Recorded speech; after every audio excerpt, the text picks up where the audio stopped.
A lot of people on Facebook say their help either quit or are unreliable. Have you experienced that? I have seen that too, especially among the folks I follow on Twitter. I wanted to get my nurse's perspective, so I flipped the question around a bit. First hear their responses to my flipped question, then I will give my own answer to your question at the end. A lot of people with ALS have complained on Facebook and Twitter about their trouble retaining caregivers. You have been with me for over 2 years. What has led you to stick with me that long? What It, keeps you coming back?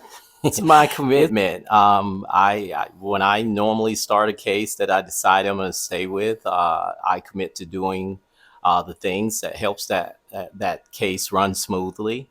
My commitment is also to the team that I work with to put things in place so that it makes it a lot easier for certain areas to care for the client. And it's just my commitment. It's a lot of nurses will drift because of money, and it's everyone wants to make more money, but that's not the most important thing when you're caring for a client. You um, want that person to know that you're going to show up and that you're going to do what needs to be done in order to keep that person or have that person to be comfortable.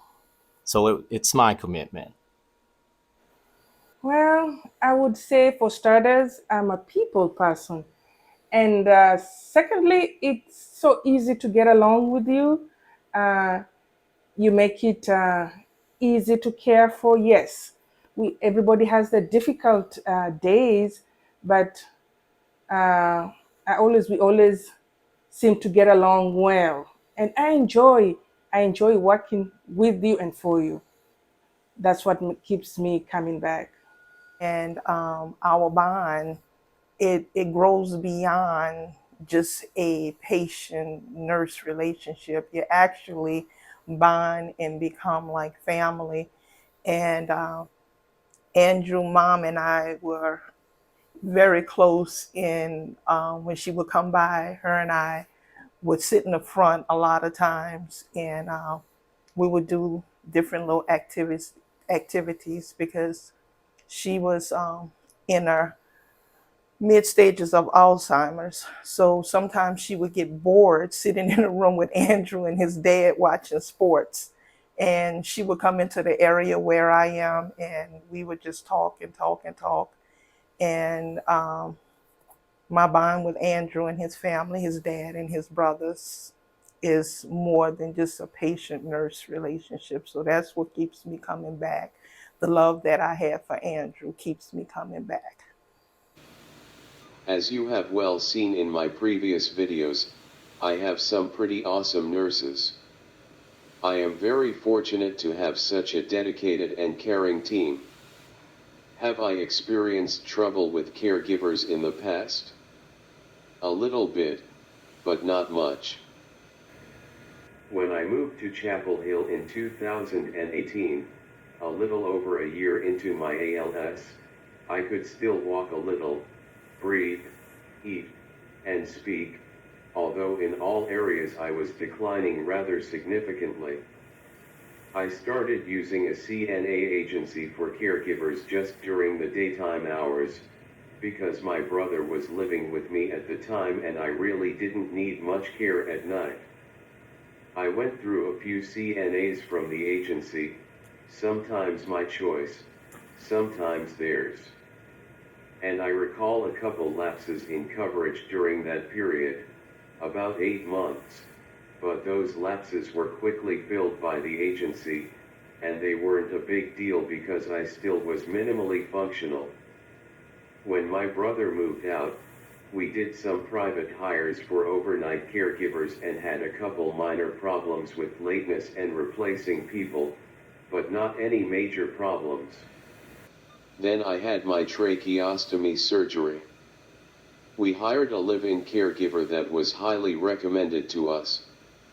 She wasn't a nurse, but she had worked with other ALS patients and knew the ventilator and other equipment I needed well. She requested only one weekend a month off, and suggested a couple people to cover those weekends, which we also privately hired. One of whom is Mrs. G, who is still with me now, almost 4 years later. This arrangement worked pretty well, until COVID. I didn't want to go out much during COVID, and she became pretty restrictive of visitors, even my family.